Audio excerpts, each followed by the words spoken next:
Ito po ang test natin eh.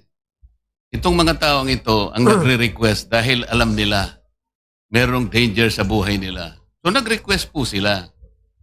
Ang sabi po ng Secretary no ASEC, this is a country team response. So lahat ng ito nakabalik na. Hindi po. Requests for repatriation pa ho yan. Hindi po, ganito yan eh. Let's use this as the test of the response of the government. As of March 2, nagre-request po ng repatriation ito. All of them feels the potential danger to their life. Tama? So kailangan Yes. nating aktuan to. 1,460. After 4 days, ang tinatanong lang po ng komite, Yes. ilan po ang na-repatriate? Sa ngayon po, still undergoing po tayo ng repatriation stage. So wala pa pong na-repatriate after 4 days. Meron pong mailan-ilan na kabilang po sila doon sa Sabihin mga po natin kung nanambalik. ilan. 1,416. Let's be specific. Dito po sa briefing ninyo, 1,416 po yung nagre-request ng repatriation. Do you confirm the figure, Secretary Hans? Pareho ba kayo ng... Yes po, we confirm the figure and it is a live count, Mr. Senator, meaning it could increase any given time. Yes po. And of course, it that's could important. also, it's OFW count lang po yun, sorry Mr. Senator. OFW count po yun, meaning hindi po kasali dyan yung non-OFWs seeking repatriation. No nga, ito muna, 1,416 as of March 2. Pareho po kayo ng... Okay. Okay po. Nag-agree kayo dito sa data. Yes po, yes po. On a per- So March 2 pa po ito. March 4 na tayo ngayon. What happens? Ilan po yung na-repatriate natin? Sa ngayon po, it's around a little, around 2,000 at this stage, Mr. Senator. Pero, Hindi, again, sinasabi ko 1,416 ito eh. March 2. March 4 na tayo ngayon. Ang March 6. 4 days. Ilan po dito yung na-repatriate natin? Yun lang po yung tanong. Senator, yan po yung requests for repatriation. So it's around, the number would be around in the area of 2,000, let's say, at this stage, Mr. So Senator. lahat ng ito nakabalik na? Hindi po. Requests for repatriation pa ho yan. Hindi po, Meaning- ganito yan eh.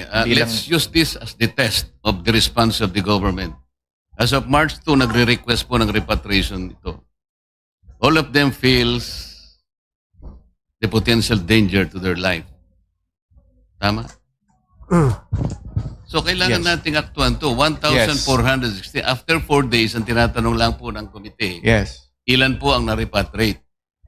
Sa ngayon po, still undergoing po tayo ng repatriation So stage. wala pa pong na-repatriate after 4 days. Meron pong mailan-ilan na kabilang po sila doon sa Sabihin mga po natin nanambalik. kung ilan. 1,416. Let's be specific. Ito po ang test natin eh. Itong mga taong ito ang nagre-request dahil alam nila merong danger sa buhay nila. So nag-request po sila. Ang sabi po ng Secretary no ASEC, this is a country team response. Yes. Sa ngayon po, Mr. Senator, with the two Emirates flights that brought in around 60 OFWs, then that number will be reduced by 60. But rest assured, yung balanse po niyan, ongoing po ang repatriation effort natin, Mr. Senator. Mr. Chair, I am not getting the right answer here. Napakasimple po ng tanong.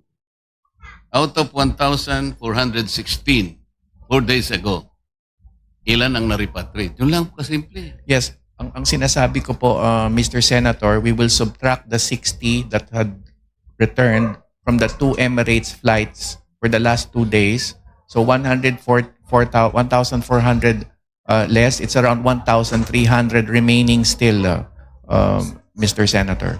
That is how we reply to the potential dangers. Mr. Senator, as I mentioned po at the outset of our presentation, the current repatriation effort still ongoing. There are at least six fronts. Mr. Secretary, ang sinasabi natin, this is not yet the worst scenario. Mars 2, nagbigay na sila, nagpapagibik na sila, napapasaklolo na sila. This is one country team approach, sabi ni ASEC. Out of 1,416, 60 ang na-repatriate natin. This is not the kind of response. Mr. Senator, ang hinihingi lang ho namin ay konti pang panahon dahil Hindi, currently naiintindihan ko we are po yun. we are Naiintindihan ko po undertaking yun. the repatriation effort. We're crossing them over by land. Secretary, Sarado po. what I am presenting is a one-country approach. Hindi po tayo dapat mag-away-away dito. I am using this as a test kung gaano po ang level of response natin today. Kaya gusto nating hanapin yun. Wala pa po yung worst case scenario. Ang sinasabi natin kanina, paano kung magkaroon ng worst case scenario? For example, naging hindi na 1,416, naging 14,000 na kagad. So para lang ma-determine natin kung gaano ka-adept ang level of response natin. Yun lang ang punto rito. Okay. Bago mo sagutin, may interject, Senator Marcoleta. Secretary Kakdak and ASEC Tago, saan ho tayo nahihirapan? Because tama po, yung tanong po, malinaw, 1,400 plus. Pero out of that, 60 pa lamang po. Bakit po tayo nahihirapan? Bakit hindi po natin maiuwi, mai-repatriate, maialis yung 1,400 na yan at madala sa safe na lugar? I think that's the question na Senator Marcoleta is asking. Saan po kayo nahihirapan? Bakit kayo nahihirapan? Bakit tayo nahihirapan at hindi natin maialis, mailagay sa safe na lugar yung 1,400 na yan, Yes. Secretary? Sa ngayon po kasi sarado ang airspace sa lahat ng bansa na covered ng requests for repatriation. Kaya't ang options po natin is land crossing. Kaya yun po ang isasagawa natin. Ang ating pong sinasawagawa ngayon is to ensure that when we transport them by land, ito po ay safe. Ang element of risk is low. Kaya hindi po ganun kasimple, marami po tayong tao, kaya yung volumes that we intend to transport will have to ensure na ang land route is safe. By and large, the land route will take around 2 to 3 hours travel when you're speaking of the land route out of UAE, for instance, or the land route out of Israel. But we are imploring the patience of the honorable senators because this is currently being worked out. And once we hit our stride in terms of the land crossings, then we will facilitate the volumes that are necessary to be repatriated. Pero yun po ang main difficulty, Mr. Chair. We are basically limited by the fact that air transport is severely curtailed gawa ng pagsara ng airspace. Kahit na po hindi nyo hingin yung pasensya namin, hindi po kami rito ang problema. Ang response natin, the level of response is only 4%. Nagpapagibik po sila, napapasaklolo, natatakot po sila. Yun po yung dapat nating makita. Hindi ko po kayo sinisisi. Ang sinasabi ko lang, gawa tayo ng paraan kung paano yung takot po nila ay maibsan kaga as soon as possible. Wala po kaming sinisisi dito. Tinitingnan lang po namin yung akmang response ng gobyerno because sabi ni ASEC, at tama naman yun, this is a one-country team response. It doesn't seem to be that way. Kasi nga, 4 days, 4% po yung ating output. Secretary, yun lang gusto ko sabihin. Taken, Mr. Senator, I completely understand where you're coming from. We also have our marching orders from the President. And we will get the job done, Mr. Senator.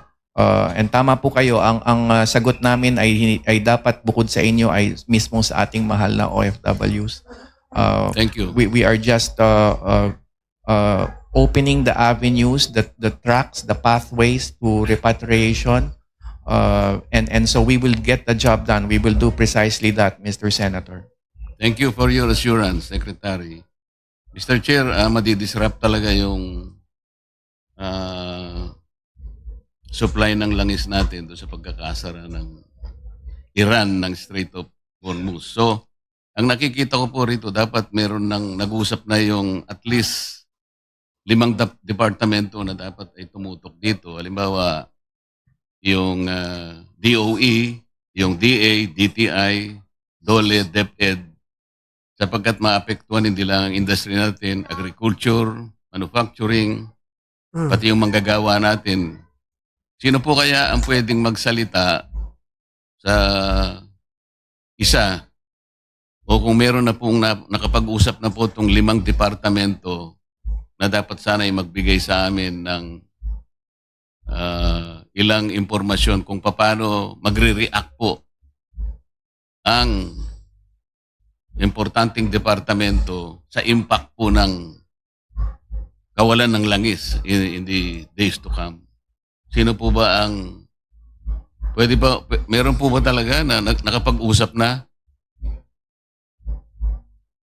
Siguro, Senator Marcoleta, DOE, o kung hindi, ito pong Executive Director natin ng Foreign Trade Service. O kaya, Akin po kasing expectation, Mr. Chair, dahil one country team approach, palagi sanang ganun.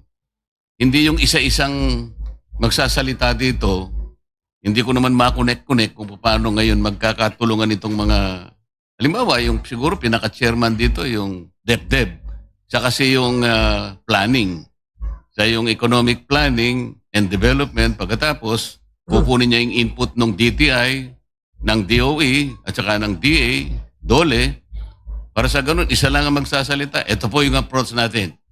Ganito po ang gagawin natin. Mr. Chair, Kung isa-isa po, baka... hindi po kami ang central department on that matter, but I can attest that in the cabinet, this president took this up extensively with the relevant departments. Hindi naman kita sinali rito hindi, Ito lamang muna kasi marami ka nang gawain na seconds. Punong-puno ka na. Senator Marcoleta, with your indulgence, I think Executive Director Benedicto? Sir. Can you answer that? Mukhang tumataas ko kayo ng kamay. Magandang umaga po, Senators. Si Secretary Go po nung Monday, nagpatawag po siya ng meeting. Although I don't have visibility po at my level kung ano po yung nangyari sa meeting. But I know that he called for a meeting already with the economic team. And also may mga succeeding po meeting with, mentioned by Secretary Han sa Malacanang level po. So, but we'll give you updates po later on regarding po ano po yung mga coordination na nangyari. But DTI po is also very closely monitoring the situation. Kasi po ang in-expect namin, nag-usap na kayo on your own Para madali. Ito po hindi madalian po kasi ito So, kung sasabihin nyo sa amin na nag-meeting po yung patawag ng meeting, hindi po yun ang gusto naming marinig. Pasensya na po kayo, no? Ang impact po kasi nito kalat Yung industry, agriculture, yung workers, DOE, paano ba natin? Ganun po yung gusto namin. Anyway, sana po mabilis na maibigay ninyo para hindi po yung isa-isa. Mahirap pong i-connect yun. Hindi naman po kami masyadong mabilis umunawa na pagdugtungin namin. Mas madali po kasi kung united na po yung approach, mas madali po naming maintindihan. Isang tanong na lang, Sir. Go ahead, Senator. Yung pong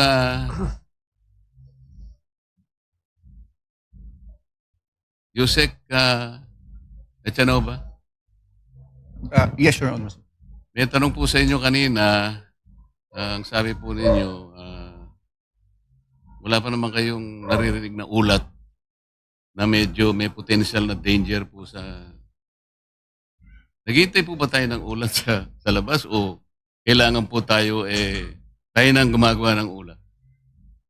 Sir, yung mga report po kasi, sir, ini-evaluate po natin yan, sir. And we are determining kung very significant po or hindi. Kasi Yun nga po, but if you are dependent on outside sources, Yes, sir. doon lang kayo gagalaw pag mayroong... Hindi naman po, sir. We are taking the precautions, sir. What I'm trying to say, sir, is pag mga significant na po talaga yung mga balita natin, of course, we have certain protocols for certain things. Sir. Kasi ganito po As far kasi- as operational details, sir, I am not at liberty to divulge the operational details. No. But, We're not asking you operational details. Ganito po yan nakita po natin na nag-rest back ang Iran. Pinagbibiran niya yung mga karatig bansa na kung saan ay nakikita nilang merong mga bases ang Amerika, di ba? Karaniwan naman ganun eh. Kasi po dito merong EDCA sa atin. Na hindi mo niya nakikita yung potential noon sapagkat palagi nating sinasabi, the military bases, tayo po ang we remain full control, management, and ownership of this. Pero kung titingnan po ninyo sa Article 3 ng EDCA, malinaw naman po doon. More specifically, under paragraphs 3 and 4, doon po sinasabi natin that the parties agree that the Philippines shall make agreed locations available to the United States forces. In paragraph 4, sinasabi, the Philippines hereby grants the United States operational control of these agreed locations. Iran might understand this as something that is potentially harmful to them also. Eh kung halimbawa ganun pagkakaintindi niya, hindi niyo ba tiningnan ito? Were you able to explain to Iran na wag po ninyong iintindihin na ganun? Baka pati po kami isama ninyo dyan sa kung ano man ang pinag-uusapan ninyo. Kung hindi ninyo pinagkaunawaan, wag niyo po kami isasali dahil ganito. Naintindihan kaya ng Iran? Kasi po baka sabihin niyang ganito eh. Yan po yung gusto ko namin sabihin kasi may potential danger talaga. Tapos sasabihin niyo sa amin. Wala naman po kaming... yung iniisip ng Iran, hindi nyo naiisip. Sir, iba po kasi yung question kanina ni Hindi pala. Honorable Pabayaan mo na Pangilinan, yung question sir. kanina. Sinabi ko lang yun Yes, sir. dahil may premise lang. May I respond, sir? Sir, in the first, ang EDCA site po, sir, ay hindi po siya American bases. Hindi nga niya naiintindihan Yes, sir. ng gano'n. Ikaw Yes, sir. naman. These are Philippine bases po. Yes. So in terms of the nature of bases probably in the Middle East and the Philippines, sir, magkaiba po yun, sir. Kasi yung base po sa Middle East, sir, there are semi-permanent or permanent American bases. Sir. So nandun po yung mga supply depots nila, may deployment po ng personnel. Marami pong personnel ng US doon. Dito po sa atin, wala po, sir. Kasi ang EDCA sites po natin, sir, are Philippine bases that are only made available to them if we allow them. Ganun po yun, sir. Tayong And dalawa, right now, sir, if I may finish. tayong sir. dalawa nagkakaintindihan tayo dyan. Ang sinatanong ko sa iyo, naiintindihan kaya ng Iran yan? Well, I cannot answer for O you, yun. sir. Kaya nga, dapat medyo mayroong potential danger. Yun ang gusto sana na makita din ninyo. Hindi na natin alam kung anong gusto nilang gawin din. Kailangan nakahanda tayo sa lahat. Salamat po, Mr. Chair.